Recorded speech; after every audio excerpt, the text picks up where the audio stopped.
O convidado desta edição do programa Tejam Podcast é o desembargador do Tribunal de Justiça do Estado de Roraima, Eric Linhares.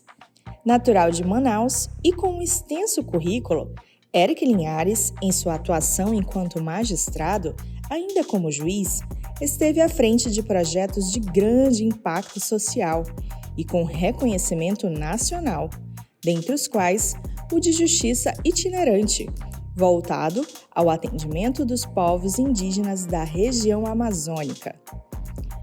Um destes projetos foi desenvolvido em parceria com o Tribunal de Justiça do Amazonas, tratando-se da Justiça Itinerante Cooperativa, que foi realizada na aldeia Waimiri-Atuari e que favoreceu o registro civil de centenas de indígenas que residem na fronteira entre os estados do Amazonas e de Roraima. Antes desta ação, Eric Linhares também conduziu um trabalho de vanguarda junto aos indígenas que vivem na aldeia Raposa Serra do Sol, situada no nordeste do estado de Roraima. Olá, sejam bem-vindos e bem-vindas ao Tejam Podcast, Judiciário Amazonense ao seu alcance. A você que nos ouve ou nos assiste, nós agradecemos a sua audiência. Eu sou a Vanessa Brito, jornalista. Ao meu lado na bancada desta edição do Tejam Podcast, eu tenho o colega e jornalista Paulo André. Tudo bem, Paulo? Tudo bem, Vanessa? Olá, internautas, ouvintes. É um prazer estar aqui novamente. Ambos fazemos parte da equipe de assessoria de comunicação do Tribunal de Justiça do Amazonas. E, neste episódio, o nosso convidado é o desembargador do Tribunal de Justiça de Roraima, Eric Linhares. Seja muito bem-vindo ao nosso Tejam Podcast, desembargador. Vanessa, muito obrigado. Paulo, obrigada. É uma satisfação estar aqui com vocês, do Tribunal de Justiça do Amazonas, esse podcast que eu já tinha visto. Muito bom. Muito bem-vindo mais uma vez. Doutor Eric, nós vamos conversar primeiro falando um pouco do seu currículo, resumidamente, né, porque é muito extenso, mas nós queremos destacar aqui que o senhor, Eric Linhares, é amazonense, natural de Manaus, e é formado na Universidade Federal do Amazonas. É doutor em Relações Internacionais pela Universidade de Brasília e é pós-doutor em Direitos Humanos e Democracia pela Universidade de Coimbra. Atualmente é desembargador do Tribunal de Justiça de Roraima, tendo sido empossado no cargo no ano de 2022. É professor na Universidade Estadual de Roraima. Dentre outras funções, presidiu o Fórum Nacional de Juizados Especiais, o FONAGE, entre os anos de 2017 e 2018. E durante quase 20 anos, atuou no Sistema dos Juizados Especiais e na Justiça Itinerante. Doutor Eric, nós vamos começar agora um bate-papo para saber mais sobre a sua trajetória e a sua atuação também como magistrado. O senhor é manauara, né, e hoje é desembargador do Tribunal de Justiça de Roraima. A gente gostaria de saber, né, como que representa para o senhor deixar o seu estado de origem para exercer a magistratura em outro estado. O senhor poderia nos contar um pouco da sua trajetória, desde, né, até assumir o cargo como desembargador? Claro, Vanessa, é uma pergunta difícil, né? Eu era procurador do Estado aqui, já há 5 anos, era chefe da área judicial comum, e é uma atividade que eu gostava bastante. Mas eu tinha aquele sonho de ser juiz, né? E abri o concurso lá em Roraima, tinha vaga na capital e tinha uma vaga no juizado especial. Pensei assim, outra oportunidade dessa não vai aparecer na minha vida, né? Eu fiz o concurso, passei bem classificado e peguei o juizado que eu queria. E aí, depois, como foi essa trajetória até chegar ao cargo de desembargador? Eu sempre fui muito ligado ao sistema dos juizados, então eu fiquei nos juizados especiais e depois com a justiça itinerante, que também é uma forma de prestação jurisdicional que eu gosto bastante.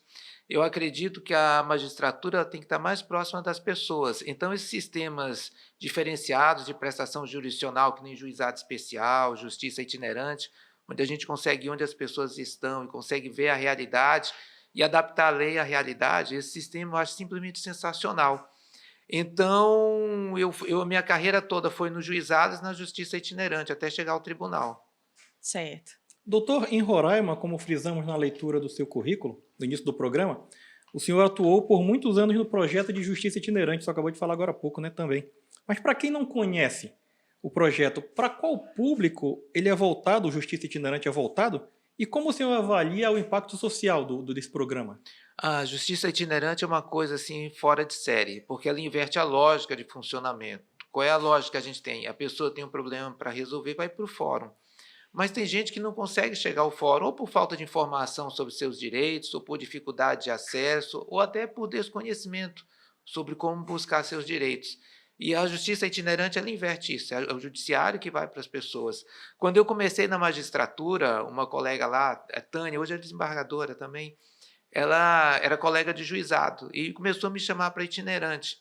E o tribunal lá é novo, fez 33 anos este ano. Então, quando nós começamos ali, o tribunal tinha 9 anos, né? E eu comecei a acompanhá-la e a gente foi descobrindo as demandas. Não tinha uma noção exata assim. Nós começamos a chegar numa área, iniciamos ali os trabalhos e descobrimos pessoas, comunidades indígenas, 200, 300 pessoas, que caminhavam 4 dias para tirar um documento que a gente tem uma facilidade aqui, tira rápido, né? E aquelas pessoas eram invisíveis para o Estado, não tinham cartão de saúde, não tinham CPF, não tinham RG, elas não existiam. Então, eu comecei a ver um tipo de demanda diferenciado. E ali nós fomos na itinerante fazendo registro, depois casamento, depois expandindo os trabalhos. Para vocês terem uma ideia da dimensão no Estado, Roraima, proporcionalmente, é o estado mais indígena do Brasil. O Estado tem umas 600 mil pessoas, aproximadamente 11, 12% são indígenas, que dá umas 65 mil pessoas. Mais de 40 mil foram documentados pelos programas da Justiça Itinerante do Tribunal de Justiça. Então, é um trabalho silencioso que faz uma diferença imensa para a vida daquelas pessoas. Agora, doutor Eric, o senhor comentou sobre o atendimento nas comunidades indígenas, né? No âmbito do Justiça Itinerante, o senhor conduziu essas ações de grande impacto voltada para essa população indígena. Uma delas foi uma parceria, inclusive, com o Tribunal de Justiça, né, atendendo a população Aimiri-Atroari, na fronteira entre Roraima e Amazonas, e a outra também na terra indígena, aldeia Serra do Sol. E a gente gostaria que o senhor comentasse um pouco sobre essas duas ações. O senhor falou um pouco sobre a questão do atendimento das comunidades, mas nessas duas ações específicas, como é que foi esse trabalho? Quando a gente fala indígena, a gente geralmente pensa que o pessoal é tudo parecido, né? Assim, tudo parente. Mas eles são tão diferentes entre si como um brasileiro e um coreano, ou um japonês e um alemão, assim. Eles têm visão de mundo diferente, técnicas diferentes de arco, de vida, né? Então, a gente tem que ter uma sistemática para cada povo, de diálogo, aproximação. Então, por exemplo, eu estava fazendo o levantamento das comunidades que tinham sido atendidas no Estado e nós não tínhamos nenhum documento, nenhuma ação, nenhum registro de algum Aimiri-Atroari. Aí podia, ou eles tinham tirado documentação aqui pelo Amazonas, ou eles não queriam documentação, ou eles não sabiam que podiam tirar. Aí nós entramos em contato com a FUNAI conversou com eles queriam muito documentação, só que eles ficam na divisa, metade em Roraima e metade no Amazonas, então não dava para o pessoal daqui fazer uma ação sozinho, e nem nós. Aí eu entrei em contato com um colega daqui, o doutor Alexandre Novaes, que é o juiz da itinerante, e ele abraçou a ideia. Aí nós montamos um termo de cooperação entre os dois tribunais, foi assinado, na época, em Roraima, a presidente era a desembargadora Elaine e aqui era o desembargador Pascarelli. Eles assinaram um termo de cooperação para essa ação e para atender também a população ribeirinha perante a ministra Carmen Lúcia, no encontro de presidentes. E isso foi em 2017. Em novembro, nós nos reunimos com a comunidade e fomos, a gente faz casamento, vocês querem? Não, não queremos casamento. Título de eleitor, não queremos. RG, CPF, certidão de nascimento, a gente quer. Aí nós definimos com eles como seria o atendimento e em fevereiro de 2018 nós começamos o trabalho. Foi um trabalho assim sensacional. Das coisas que eu já fiz na justiça, e já fiz um bocado de coisa diferente, essa aí foi fora de série. Eles fizeram uma recepção para mim e para o doutor Alexandre, eles nos levaram para uma maloca, uma oca, né, grande, 15 metros de altura, acho que uns 30 de largura, e nos colocaram no centro e umas 200 pessoas ficaram pulando ao redor da gente, nos saudando, negócio que arrepiava tudo. Assim. Até hoje não me esqueço disso.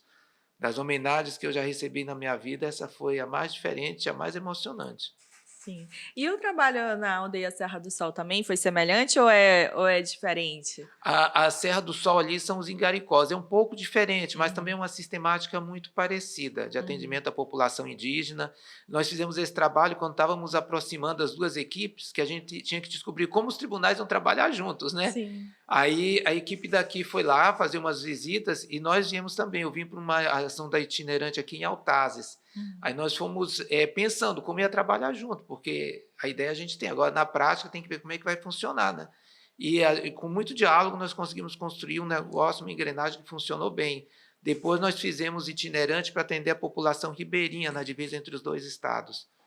Uma ação muito legal. Desembargador Eric, conforme amplamente divulgado à época, inclusive pela imprensa nacional, os projetos voltados para os povos indígenas buscam combater principalmente o subregistro, né? Está implícito aqui nos seus comentários, inclusive. Mas eu gostaria que o senhor falasse, por gentileza, sobre os prejuízos que uma pessoa pode, ao não ter um registro de nascimento, e como combater esse subregistro em todo o país. O principal problema é que a pessoa não existe. Então, o que a gente vê na prática? Eu já vi mãe, empregada doméstica sem documento, a filha morreu, ela teve que pedir para a patroa registrar a filha para não ser enterrada como indigente, porque ela não tinha documento, a filha também não, para ter o direito a um túmulo. A pessoa com documento consegue ter um cartão de saúde, consegue ter acesso a um posto de saúde. O Zoaimiri mesmo tem um líder lá de uma comunidade chamado Zé Maria. Ele ia para o hospital sem documento, o pessoal, que índio, nada, você é vagabundo, deve ser bandido, aí chama a polícia para verificar. A pessoa simplesmente não existe. Essa questão do subregistro, ela atinge também tanto a população da capital quanto dessas comunidades que o senhor mencionou. É muito alto o subregistro Isso em é em Roraima? todo o Brasil. Em todo o Brasil. A gente imagina, às vezes, não, a população rural, nos grandes centros também. Lá no Rio de Janeiro tem muita gente sem documento, em São Paulo, o pessoal que viaja do Nordeste buscando emprego, vai sem documento. Lá em Roraima, uma vez eu peguei um caso até surreal. Quando o Estado surgiu, tinha muita oportunidade de trabalho, o rapaz saiu lá do interior do Maranhão, não tinha documento, pegou a identidade emprestada do vizinho. Aí chegou lá em Roraima, 2 dias depois, em Boa Vista, conseguiu um emprego, aí tirou uma carteira de trabalho com o documento do vizinho. Aí conheceu uma moça, casou com o documento do vizinho. Teve 5 filhos, todos registrados com o nome do vizinho. E aí não pagou uma dívida, o nome foi para o Serasa e o vizinho descobriu. Doutor, mas como combater esse subregistro, então, no país? Isso aí são campanhas de informação, campanhas de educação. Muitas pessoas não conhecem seus direitos ou estão vivendo desse jeito há muito tempo e não sabem como buscar um documento básico. Isso é um problema nacional e é muito difícil de combater. Quem trabalha mesmo na justiça itinerante, que nem eu, o doutor Alexandre, a gente consegue ter uma dimensão bem real da situação. Certo. Doutor Eric, mudando um pouco a temática, né? O Tribunal de Justiça de Roraima, assim como agora o Tribunal de Justiça aqui do Amazonas, alcançaram o selo diamante, que é concedido pelo CNJ, né, como no prêmio CNJ de qualidade. Agora, para o senhor como magistrado, como que o senhor vê a importância dos tribunais atuarem para atingir essas metas nacionais? As metas, elas são importantes para a gestão. A gente fala muito em funcionamento, efetividade. O planejamento, a meta, ela dá rumos para o Poder Judiciário atuar de forma nacional, que nós somos gestores de recursos públicos. Então, tem planejamento a nível nacional para resolver determinadas demandas. Muita gente reclama, tem que correr atrás de meta, mas as metas são programas a serem alcançados. Então, quando o tribunal alcança um selo diamante, significa que ele foi excepcional naquela meta, naquele programa, cumprindo aqueles padrões de gestão administrativa. É muito importante, é um planejamento a longo prazo. Isso dá eficiência, funcionalidade e boa prestação de serviço. Desembargador, o senhor veio a Manaus para participar como conferencista da primeira Semana Nacional dos Juizados Especiais. Sendo este um segmento que o senhor, por quase 20 anos, atua, qual a importância dos juizados especiais para a efetividade do nosso sistema judicial? Juizados especiais, eles são diferenciados, até o nome já diz, né? Eles surgiram com uma experiência dos juízes do Rio Grande do Sul, isso no início da década de 80, justiça de bairro, justiça de comunidade, seria uma justiça itinerante, né? E, na época, saiu a Lei de Pequenas Causas, 7.844, de 1984. Essa lei foi coordenada pelo então desembargador Rui Rosado de Aguiar, depois ele virou ministro do STJ, e partiu de um projeto de magistrados do Rio Grande do Sul. Posteriormente, essa parte da Lei de Pequenas Causas, ela foi incorporada com a parte civil da 9.099, e quem capitaneou esse projeto no Congresso foi então o deputado Nelson Jobim, depois virou ministro. E a parte criminal, ela foi tocada pelos projetos magistrados de São Paulo e foi tocada pelo então deputado Michel Temer.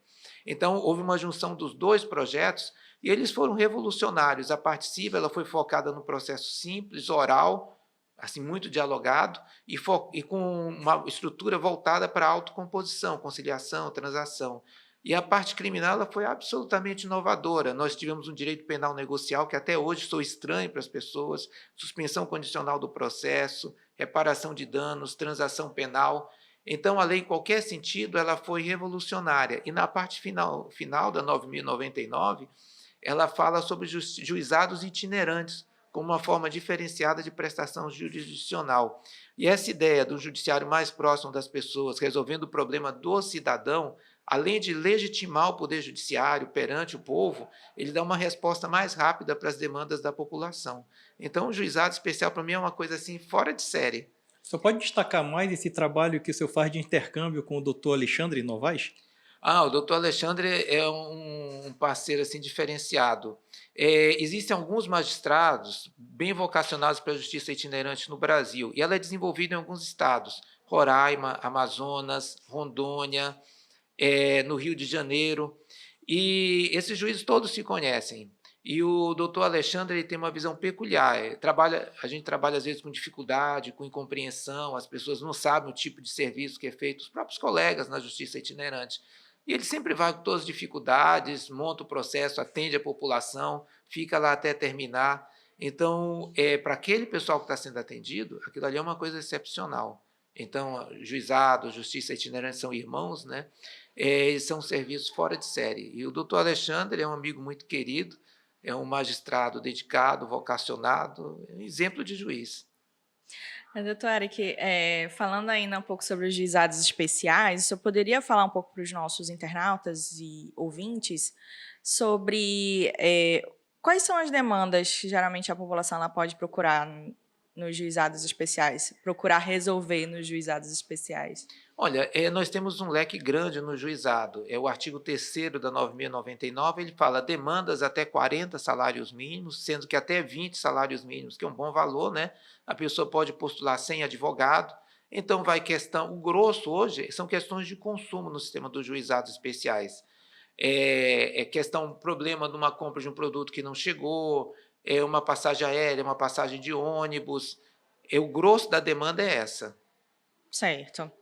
Agora, doutor Eric, a gente está chegando ao fim do nosso TEJAM Podcast e geralmente a gente costuma, nesse finalzinho, né, fazer uma pergunta de cunho mais pessoal para que as pessoas conheçam mais dos nossos magistrados, né, de como é que funciona essa área do judiciário. E aí a gente gostaria de saber do senhor como é que se deu a sua escolha pela área do direito e o senhor pensou em fazer alguma outra graduação ou seguir alguma outra área antes de seguir a área do direito? Olha, na minha família, ninguém segue carreira jurídica, né? Eu sou o único. Eu queria ser fiscal. Eu trabalhava com isso, era técnico do Tesouro Nacional, um concurso muito difícil, por sinal, trabalhava na Receita, e meu projeto era fazer concurso para fiscal. Aí, quando eu me formei, eu fazia Direito e Economia. Mas só que eu não estava conseguindo, peguei o emprego, aí eu tranquei a faculdade de Economia, fiquei só com a de Direito. Aí, quando eu me formei, foram aparecendo os concursos jurídicos, né? Aí eu fiz para procurador do Estado em Rondônia, aí eu saí daqui de Manaus, eu fui para lá, depois virei promotor no Acre, aí voltei para cá como procurador do Estado, aí depois fui para Roraima como juiz. Então, o senhor é um grande conhecedor ali da região amazônica, pelo menos alguns estados ali da Não. região amazônica, ou não? Não, a Amazônia Ocidental eu conheço profundamente, capital, interior, e tenho muitos amigos em toda a região. Ah, muito bom. Doutor Eric, nós agradecemos mais uma vez a sua presença aqui. E antes de nós encerrarmos, eu gostaria de lhe presentear com uma lembrança da sua visita aqui no Tejão Podcast. Muito obrigado, agradeço bastante, é uma satisfação estar aqui com vocês. Esse programa assim de divulgar o judiciário, aproximar da população, é sensacional, é muito importante. Nossa, uma caneca aqui. Obrigado. Espero que o senhor goste. E também, se o senhor quiser deixar um recado para os nossos telespectadores, internautas, fique à vontade. Tem muito estudante, né? E sim, também. Então, fazer o seguinte, uma experiência que eu tive, quando a gente se forma, a gente vai lá todo feliz, pega o diploma, aí você pensa, meu Deus, e agora, né? Eu acho que todo mundo que se forma passa por isso. E um conselho que eu dou para quem está estudando para um concurso, que acha que as coisas não estão saindo, é perseverança. Esse é um caminho difícil, mas tem que manter a fé, acreditar e seguir o rumo. Aos poucos as coisas boas vão acontecendo. Muito bem, doutor Eric, muito obrigada. Obrigada também, Paula, pela presença. Obrigado, Vanessa, pela condução. E nós agradecemos mais uma vez, doutor. Esperamos que o senhor volte em breve também a Manaus e que a gente possa também conversar mais uma vez no nosso Tejão Podcast. Muito obrigado, Vanessa. Obrigado, Paulo. Obrigado, doutor. Satisfação. Este episódio do Tejão Podcast vai chegando ao fim, mas não deixe de acompanhar a temporada de 2024, que está só começando. Acesse as nossas redes sociais e o portal do Tribunal de Justiça do Amazonas para saber mais sobre as ações do Poder Judiciário. E não esqueça, todos os episódios do Tejão Podcast estão disponíveis nas principais plataformas de streaming, no nosso canal no YouTube e também são exibidos na TV Encontro das Águas. Até o próximo episódio, eu aguardo você!